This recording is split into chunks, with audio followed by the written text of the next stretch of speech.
इस वीडियो के अंदर हम जानेंगे हॉस्पिटल के बारे में। हॉस्पिटल क्या होता है और उसके क्या क्या फंक्शंस होते हैं और हॉस्पिटल के अंदर कौन कौन से डिपार्टमेंट होते हैं। तो चलिए आज हम इन सब को डिटेल में जानते हैं।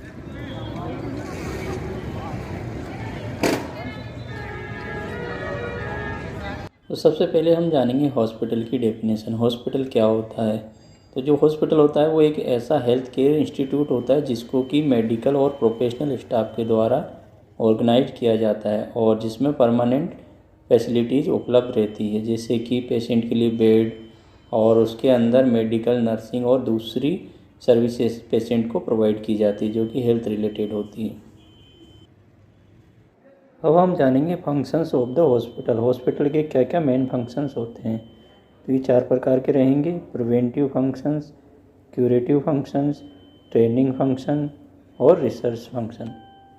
प्रिवेंटिव फंक्शंस तो ये हॉस्पिटल के सेकेंडरी फंक्शंस होते हैं और इनको कम्युनिटी हेल्थ सेंटर के द्वारा चलाया जाता है और इसके अंदर पेशेंट की या फिर जो भी पॉपुलेशन है उसकी हेल्थ को इम्प्रूव किया जाता है ताकि पेशेंट को, ये जो पॉपुलेशन है उसको कोई बीमारी ना हो, तो पहले से ही उनको प्रिवेंटिव फंक्शंस प्रोवाइड किया जाता है। तो इसमें वैक्सीनेशन लगाई जाती है और जैसे विटामिन ए प्रोफाइलैक्सिस के रूप में दी जाती है। दूसरा, ऐसी प्रैक्टिस सिखाई जाती है जिसमें बीमार ना हो, जैसे हैंड वॉश करना और हेल्थी डाइट लेना आदि के बारे में इसमें सिखाया जाता है। क्यूरेटिव फंक्शंस ये हॉस्पिटल का दूसरा फंक्शंस रहेगा और ये हॉस्पिटल का मेन फंक्शंस है। तो इसमें पेशेंट को केयर प्रोवाइड की जाती है। अब ये केयर हेल्थ टीम द्वारा हो सकती है या जो मेंबर है हेल्थ टीम का, जैसे कि फिजिशियन, नर्स और डाइटिशियन, तो उनके द्वारा प्रोवाइड की जाती है। और इसके अंदर हेल्थ एजुकेशन भी आएगा जो पेशेंट को दिया जाता है। तीसरा रहेगा ट्रेनिंग फंक्शंस। तो ये हॉस्पिटल का तीसरा फंक्शंस है, ये सेकेंडरी फंक्शंस रहेगा। इसके अंदर ट्रेनिंग और एजुकेशनल कोर्स से संबंधित प्रोफेशनल और टेक्निकल प्रोफेशनल की ट्रेनिंग प्रोवाइड की जाती है जो कि हेल्थ सर्विस प्रोवाइडर के द्वारा दी जाती है, जैसे कि फिजिशियन, नर्सेज, डेंटिस्ट और थेरापिस्ट। लास्ट फंक्शंस रहेगा रिसर्च फंक्शंस।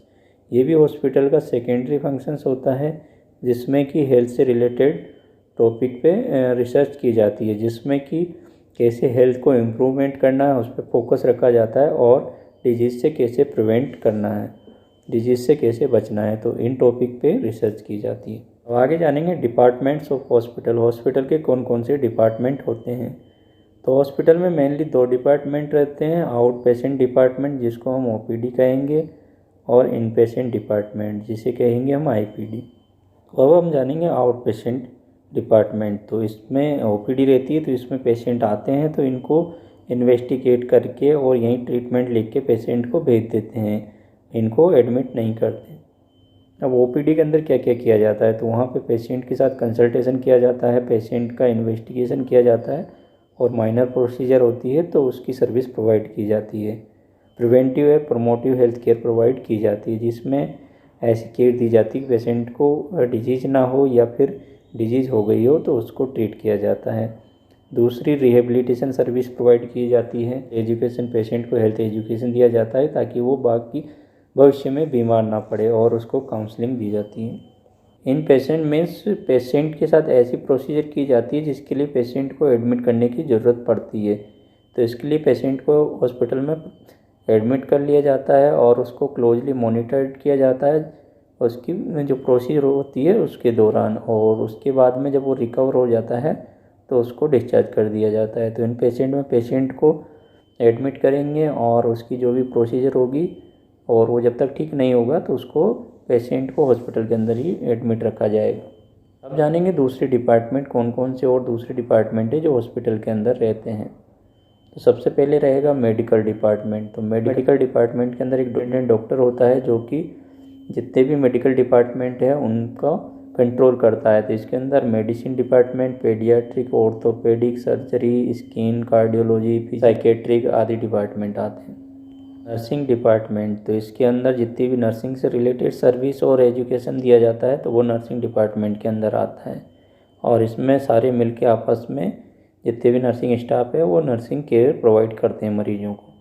ऑपरेशन थिएटर, तो इसमें क्या रहेगा, ओटी रहेगी, ये एक या एक से ज़्यादा हो सकती है और यहाँ पे ऑपरेशन थिएटर के अंदर सर्जरी की जाती है और ये ऑपरेशन थिएटर 4 जोन में बांटा रहता है जिसको कहेंगे आउटर जोन, जो बाहर का जोन होता है। उसके बाद में जैसे अंदर इंटर करेंगे तो उसमें क्लीन जोन आएगा, उसके बाद में स्टेराइल जोन आएगा और डिस्पोजेबल जोन आएगा।